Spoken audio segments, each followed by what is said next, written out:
तो एमसीयू के अंदर अब तक हमने बहुत सारे पावरफुल कैरेक्टर्स को देखा है, जिनमें से कुछ ह्यूमंस हैं, कुछ पावरफुल मैजिशियंस हैं, कुछ गॉड्स हैं और कुछ तो कॉस्मिक एंटिटीज भी हैं। और आज हम इन्हीं सारे कैरेक्टर्स में से एमसीयू के टॉप 20 सबसे पावरफुल कैरेक्टर्स की बात करने जा रहे हैं। ये वीडियो पूरी तरह से एमसीयू के ऊपर बेस्ड है, इसीलिए इस वीडियो के अंदर आपको कुछ ऐसे कैरेक्टर्स भी दिखेंगे जो कि मेन एमसीयू टाइमलाइन के अंदर मर चुके हैं। और हाँ, यहाँ पर ध्यान देने वाली बात यह भी है कि इस लिस्ट के अंदर कोई मल्टीवर्सल कैरेक्टर भी नहीं है, जैसे कि ब्लैक बोल्ट और प्रोफेसर एक्स। तो आइए फिर हम आज की इस कमाल की वीडियो को स्टार्ट करते हैं और जानते हैं मार्वल सिनेमैटिक यूनिवर्स के टॉप 20 सबसे पावरफुल कैरेक्टर्स को।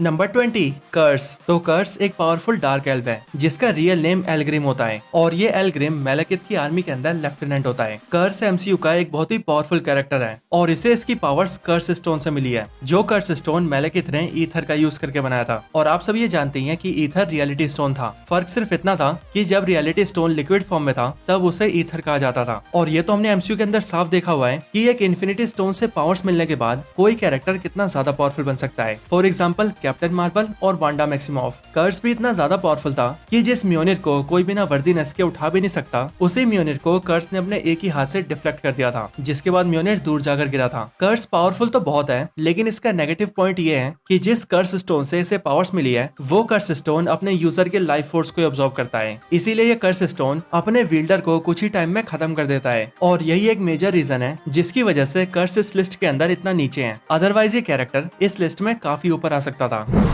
Number 19 Ultron. तो अल्ट्रॉन टोनी स्टार्क और ब्रूस बैनर के बनाए गए सबसे ग्रेट इन्वेंशंस में से एक है और इसका क्रिएशन इसीलिए किया गया था ताकि ये पूरी दुनिया को बाहरी खतरों से बचा सके। लेकिन एक बार क्रिएट होने के बाद जब अल्ट्रॉन पूरी तरह से फंक्शनल हुआ, तब उसने इंसानियत को ही दुनिया के लिए खतरा समझ लिया और निकल गया पूरी दुनिया से इंसानों का सफाया करने के लिए। अल्ट्रॉन एक आर्टिफिशियल इंटेलिजेंस सिस्टम है, जिस वजह से उसे रोकना, हरा पाना या फिर खत्म करना किसी के लिए भी बहुत ज्यादा मुश्किल है। Avengers age of Ultron movie के अंदर जब अल्ट्रॉन क्रिएट हुआ था, तब अपने क्रिएशन के कुछ ही टाइम के अंदर अल्ट्रॉन ने ना सिर्फ अपने लिए एक मेटल बॉडी क्रिएट कर ली थी, बल्कि उसके साथ साथ उसने अपने लिए एक पूरी रोबोटिक आर्मी भी खड़ी कर ली थी। और अगर एवेंजर्स इसे सही टाइम पर ना रोक पाते तो ये सोकोविया शहर को नीचे गिराकर पूरी दुनिया को ही खत्म कर देता। Number 18 vision. तो विजन एक सिंथेटिक ह्यूमनॉइड रोबोट है जो कि पूरी तरह से वाइब्रेनियम से बना है। साथ ही इसके सर के ऊपर 6 इन्फिनिटी स्टोन्स में से एक स्टोन यानी कि माइंड स्टोन भी लगा हुआ है, जो कि इसकी पावर्स को बहुत ज्यादा इंक्रीज कर देती है। विजन की बॉडी के अंदर टोनी स्टार्क का एआई जारविस इंस्टॉल्ड है, लेकिन विजन खुद इस चीज को एक्सप्लेन करता है कि वो ना तो अल्ट्रॉन है और ना ही जारविस, बल्कि वो इन सबसे अलग है क्योंकि वो है विजन। अगर बात करें विजन की पावर्स की, तो अपने सर पे लगे माइंड स्टोन की मदद से विजन कॉस्मिक पावर्स को यूज कर सकता है, अपनी सुपर ह्यूमन एबिलिटीज के जरिए हैंड टू हैंड फाइट्स लड़ सकता है, हवा में फ्लाई कर सकता है और एनर्जी ब्लास्ट भी कर सकता है। इसके साथ ही विजन अपनी डेंसिटी को पूरी तरह से कंट्रोल कर सकता है, जिस वजह से वो किसी के भी आर पार होकर उसे नुकसान पहुंचा सकता है। Number 17 Adam warlock. तो एडम वॉरलॉक मार्वल का एक बहुत ही पावरफुल कैरेक्टर है जो कि एमसीयू में भी सबसे पहले सामने आया है गार्डियंस फ्रेंचाइजी की third film guardians of the Galaxy volume 3 के अंदर। एमसीयू के अंदर एडम वॉरलॉक की ओरिजिन मार्वल कॉमिक्स से थोड़ी सी अलग है, क्योंकि एमसीयू के अंदर एडम वॉरलॉक एक सोवरन है जिसे क्रिएट किया है हाई इवोल्यूशनरी ने। और अगर बात की जाए एडम वॉरलॉक की पावर्स की, तो इसकी पावर्स है super strength, super speed, stamina, agility, reflexes, endurance और शार्प सेंसेस। इनके साथ ही ये फ्लाई भी कर सकता है और ये वर्चुअली इमोर्टल भी है, विच मीन्स एजिंग की वजह से इसकी कभी मौत नहीं हो सकती। इन सब के साथ ही इसकी अदर पावर्स हैं टेलीपैथी, टेलीकिनेसिस, स्पेल कास्ट करना, इंटर डायमेंशनल ट्रेवल करना और तो और एनर्जी मैनिपुलेशन करना। Number 16 captain America. तो कैप्टन स्टीव रॉजर्स यानी कि कैप्टन अमेरिका एक पावरफुल सुपर सोल्जर हैं, जिन्हें उनकी पावर्स एक सुपर सोल्जर सीरम से मिली है। सुपर सोल्जर सीरम को लेते ही कैप्टन अमेरिका एक नॉर्मल इंसान के कंपैरिजन में बहुत ज्यादा स्ट्रॉन्ग और ड्यूरेबल बन जाते हैं। और इनके साथ ही कैप्टन के पास एनहेंस सेंसेस भी हैं और कैप्टन की बॉडी खुद को बहुत ही जल्दी हील भी कर सकती है। इनके साथ ही कैप्टन अपने पास वाइब्रेनियम से बनी एक शील्ड भी रखते हैं और इस शील्ड का इस्तेमाल करके कैप्टन अपने आप को हर खतरे से प्रोटेक्ट करते हैं। और अगर कभी जरूरत पड़े तो कैप्टन अपनी शील्ड का इस्तेमाल करके अपने दुश्मन के ऊपर अटैक भी करते हैं। Captain America hand to hand combats के मास्टर हैं, इसीलिए पूरे मार्वल सिनेमैटिक यूनिवर्स में ऐसा कोई भी नहीं है जो कि कैप्टन को हैंड टू हैंड फाइट्स में हरा सके। लेकिन इन सबके भी ऊपर कैप्टन अमेरिका थॉर के हैमर म्योनिर के लिए भी वर्दी हैं और इसीलिए वो गॉड ऑफ थंडर की पावर्स को भी समन कर सकते हैं। और कैप्टन का ये फॉर्म कितना ज्यादा पावरफुल है, ये तो हम सभी ने एवेंजर्स एंड गेम के अंदर देख ही रखा है। Number 15 iron man. तो वैसे तो आयरन मैन एक ऐसा कैरेक्टर है जिसके पास कोई भी सुपर पावर्स नहीं है, लेकिन उसके पास इतना हाई लेवल का इंटेलिजेंस है कि सिर्फ अपने इंटेलिजेंस के दम पर वो किसी भी कैरेक्टर को टक्कर देने की काबिलियत रखता है। आयरन मैन इतना जीनियस है कि उसने अपना पहला आर्मर एक गुफा के अंदर ही बना लिया था और उसके बाद से वो अपने आर्मर को कंटिन्यूसली अपग्रेड करता आया है। और आयरन मैन का मार्क 85 आर्मर एमसीयू के अंदर उसका सबसे एडवांस आर्मर है। पूरी इन्फिनिटी वॉर मूवी के अंदर आयरन मैन इकलौता ऐसा कैरेक्टर था जो कि थैनोस से बराबरी की टक्कर लेकर उसका खून निकाल पाया था। और ऐसा उसने तब किया था जब थैनोस के पास 4 इन्फिनिटी स्टोन्स थे। और फिर इसके भी आगे एवेंजर्स एंड गेम के अंदर आयरन मैन ने सारे इन्फिनिटी स्टोन्स को विल्ड करके स्नैप भी किया था, जो कि एक नॉर्मल ह्यूमन के लिए कर पाना इम्पॉसिबल काम था। और इन्हीं सब रीजंस की वजह से आयरन मैन पूरे एमसीयू का one of the most powerful super hero है।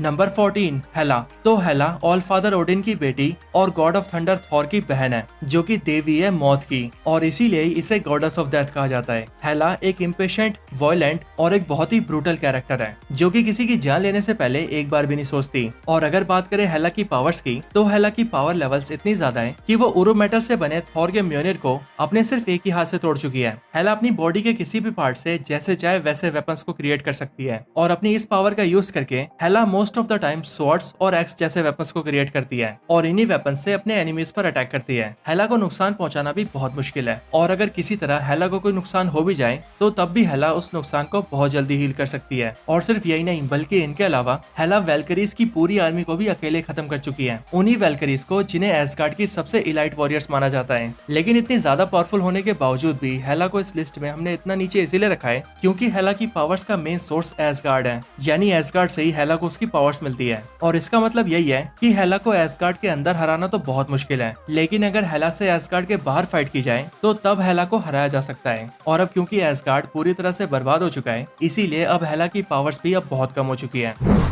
Number 13 shorter. सर्टर एक फायर डीमन है जो कि रूल करता है मस्फिलहाइम को। ये फायर डीमन अगर एक बार अपने ओरिजिनल फॉर्म में आ जाए तो ये हजारों फीट तक लंबा हो सकता है। इसके साथ ही जो हीट सर्टर की बॉडी से प्रोड्यूस होती है वो हीट भी हजारों सन की हीट के बराबर है। सर्टर एक बहुत ही पावरफुल बीइंग है, और अगर इससे एक बार इटर्नल फ्लेम मिल जाए तो तब तो ये इतना ज्यादा पावरफुल हो सकता है कि ये एक ही बार में एक पूरे प्लेनेट तक को बर्बाद कर सकता है। और थॉर रैग्नारोक के अंदर भी जब इसे इटर्नल फ्लेम मिल जाती है तब ये अपने ट्विलाइट स्वॉर्ड को यूज करते हुए पूरे एसगार्ड को ही मिटा देता है।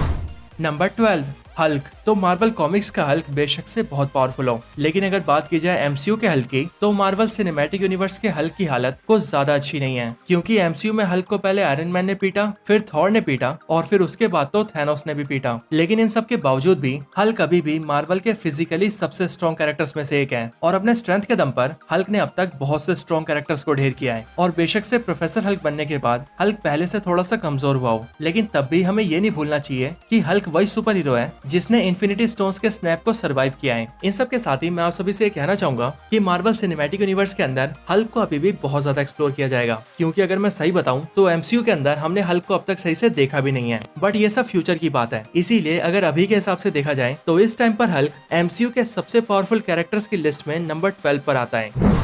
Number 11 doctor Strange. तो doctor Stephen Strange master of mystic arts होने के साथ साथ अर्थ के फॉर्मर सॉर्सरर सुप्रीम भी है। डॉक्टर स्ट्रेंज के पास इनफाइनाइट मैजिकल पावर्स का एक्सेस है, जिन्हें वो स्पेल्स को कास्ट करके यूज करते हैं। डॉक्टर स्ट्रेंज ने कामर ताज के अंदर एंशिएंट वन से ट्रेनिंग ली है, जहाँ पर उन्होंने बहुत ही कम वक्त के अंदर बहुत से बड़े बड़े मैजिक को भी सीख लिया था। डॉक्टर स्ट्रेंज एल्ड्रिच मैजिक को यूज करते हैं, और इस मैजिक को यूज करके डॉक्टर स्ट्रेंज पोर्टल क्रिएट कर सकते हैं, एनर्जी मैनिपुलेशन कर सकते हैं, एनर्जी को कंस्ट्रक्ट कर सकते हैं, एस्ट्रल प्रोजेक्शन कर सकते हैं, मिरर डायमेंशन को एक्सेस कर सकते हैं, और तो और फायर और वाटर जैसे एलिमेंट्स को भी मैनिपुलेट कर सकते हैं, जैसा कि डॉक्टर स्ट्रेंज ने एवेंजर्स एंड गेम में किया था। लेकिन डॉक्टर स्ट्रेंज को अपने किसी भी मैजिक को यूज करने के लिए अपने हाथों को यूज करना पड़ता है, इसीलिए ये चीज डॉक्टर स्ट्रेंज के लिए उनकी एक वीकनेस भी है। और एवेंजर्स इन्फिनिटी वॉर में भी जब एपोनिमो डॉक्टर स्ट्रेंज से फाइट करते हुए उनकी इस वीकनेस को समझ जाता है, तब वो अपनी पावर्स को यूज करके डॉक्टर स्ट्रेंज के हाथों को जकड़ लेता है, जिसके बाद डॉक्टर स्ट्रेंज अपना कोई भी मैजिक यूज नहीं कर पाते। Number 10 captain Marvel. तो कैप्टन मार्वल एक क्री ह्यूमन हाइब्रिड बीइंग है जो कि बहुत ही ज्यादा पावरफुल है। कैप्टन मार्वल को उसकी पावर्स स्पेस स्टोन से मिली है, और इन पावर्स ने कैप्टन मार्वल को पूरे कॉस्मोस का one of the most powerful being बना दिया है। कैप्टन मार्वल सुपर ह्यूमनली बहुत स्ट्रॉन्ग है, जो कि दमदार अटैक्स करने के साथ साथ हवा में फ्लाई भी कर सकती है। लेकिन जब कैप्टन मार्वल अपने बाइनरी फॉर्म में आ जाती है, तब तो उसकी पावर्स की कोई लिमिट ही नहीं रह जाती। कैप्टन मार्वल वही एवेंजर है जिसने एवेंजर्स एंड गेम के अंदर थैनोस के बड़े से वॉरशिप को अकेले तबाह कर दिया था। था। और फिर उसके आगे जब थैनोस ने अपने सर से कैप्टन मार्वल के ऊपर हमला किया था, तब उस हमले से कैप्टन मार्वल हिली भी नहीं थी। और यही चीज कैप्टन मार्वल की असली ताकत को दर्शाता है।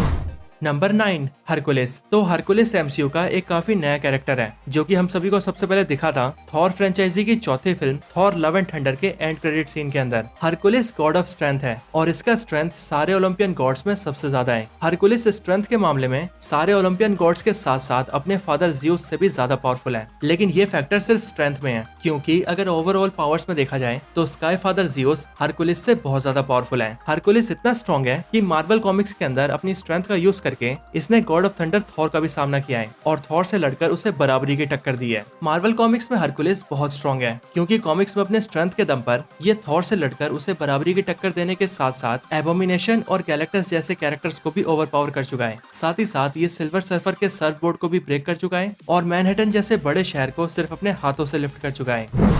Number 8, Thor. तो गॉड ऑफ थंडर थॉर हम सभी का फैन फेवरेट एवेंजर है। थॉर एक एसगार्डियन गॉड है, जिस वजह से उसकी पावर्स का कोई मुकाबला ही नहीं है। थॉर इतना स्ट्रॉन्ग है कि वो मेलेकिथ और हल्क जैसे स्ट्रॉन्ग कैरेक्टर्स को हरा चुका है, फायर डीमन सर्टर से फाइट करके उसे भी डिफीट कर चुका है और तो और मौत की देवी हेला का भी सामना कर चुका है। और मैं इस बात को काफी श्योरिटी से कह सकता हूँ कि अगर थॉर स्टॉर्म ब्रेकर के साथ हेला का सामना करता, तब शायद वो हेला को बड़े आराम से हरा देता। इनके भी ऊपर एवेंजर्स इन्फिनिटी वॉर के अंदर थॉर ने एक न्यूट्रॉन स्टार के फुल फोर्स को भी झेला है और जब थॉर के हाथ में उसका स्टॉर्म ब्रेकर वेपन आया था, तब वो और भी ज्यादा पावरफुल और खतरनाक बन गया था और स्टॉर्म ब्रेकर का यूज करके उसने थैनोस को भी लगभग जान से ही मार दिया था।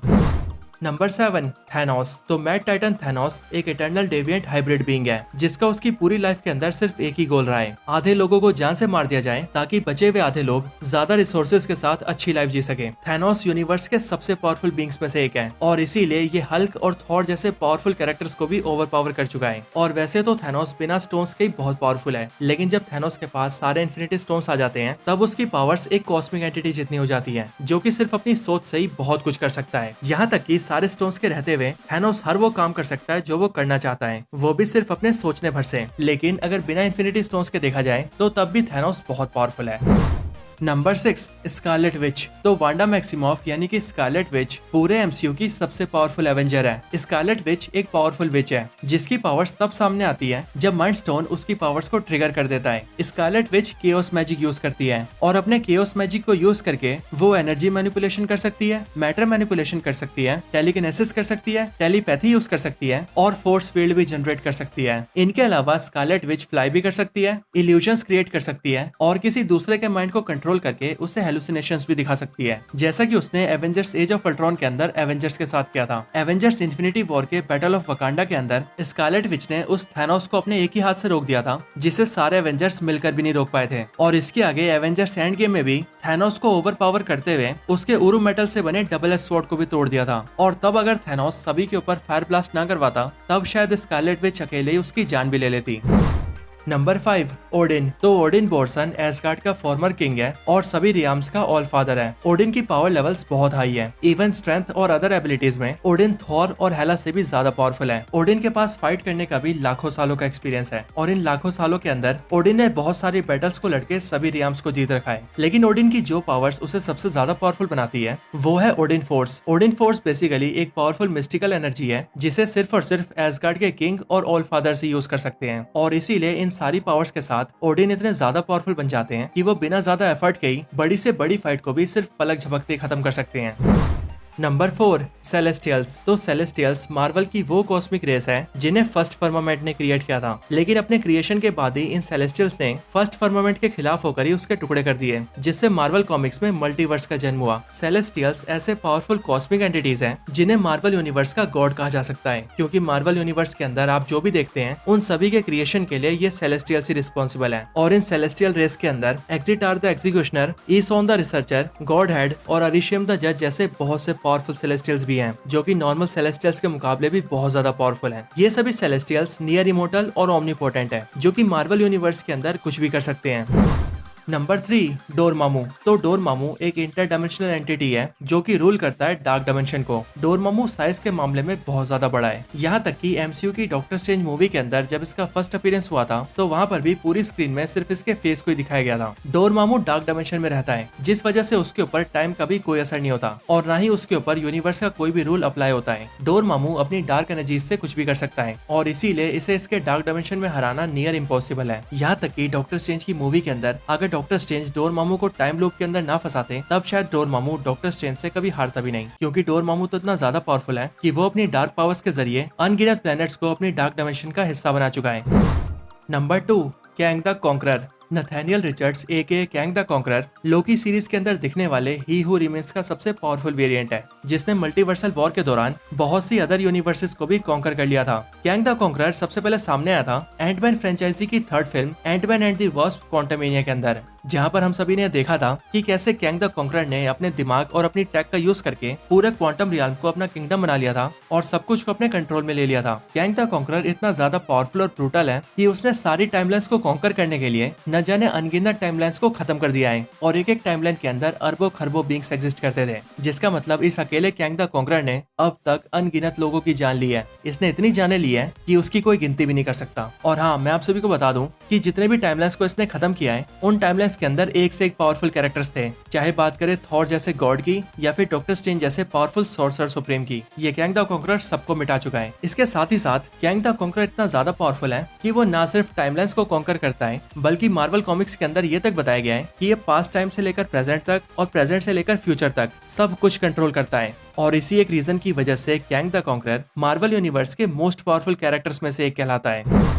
Number 1, eternity. तो इटर्निटी एक एब्स्ट्रैक्ट एंटिटी है जो कि हिस्सा है मार्वल यूनिवर्स के 4 एम्बॉडीमेंट्स का, और ये चारों एम्बॉडीमेंट्स हैं इटर्निटी, इन्फिनिटी, ऑब्लिवियन और डेथ। और इन चारों में से इटर्निटी और इन्फिनिटी मार्वल यूनिवर्स में क्रिएशन को रिप्रेजेंट करते हैं और ऑब्लिवियन और डेथ डिस्ट्रक्शन को। और ये चारों ही एम्बॉडीमेंट्स ऑफ द यूनिवर्स सिर्फ और सिर्फ द लिविंग ट्रिब्यूनल के ऑर्डर्स को फॉलो करते हैं। इटर्निटी पूरे मार्वल यूनिवर्स का मैनिफेस्टेशन है, या फिर ये कहना भी गलत नहीं होगा कि पूरा मार्वल यूनिवर्स ही इटर्निटी है। और इसीलिए पूरे एमसीयू के अंदर इटर्निटी से पावरफुल और कोई भी नहीं है। इटर्निटी इतनी पावरफुल है कि वो टाइम को मैनिपुलेट कर सकती है, स्पेस को मैनिपुलेट कर सकती है, मैटर को मैनिपुलेट कर सकती है, एनर्जी को मैनिपुलेट कर सकती है, मैजिक को मैनिपुलेट कर सकती है और तो और रियलिटी को भी मैनिपुलेट कर सकती है। यहाँ तक कि अगर इटर्निटी चाहे तो वो रियलिटी के अंदर जैसे चाहे वैसे चेंजेस कर सकती है। और इसका सबसे बड़ा एग्जांपल आप सभी ने थॉर लव एंड थंडर के अंदर देखा होगा, जहाँ पर जब gore the God butcher eternity के पास पहुंच जाता है तब गॉर के कहने पर इटर्निटी उसकी बेटी को जिंदा कर देती है। और इसी वजह से ही इटर्निटी मार्वल सिनेमैटिक यूनिवर्स के अंदर सबसे पावरफुल बीइंग है। वैसे वो बीइंग तो है ही नहीं, वो कॉस्मिक एंटिटी है। तो इसीलिए हम ये कहेंगे कि इटर्निटी सबसे पावरफुल कॉस्मिक एंटिटी है, वो भी पूरे मार्वल सिनेमैटिक यूनिवर्स के अंदर।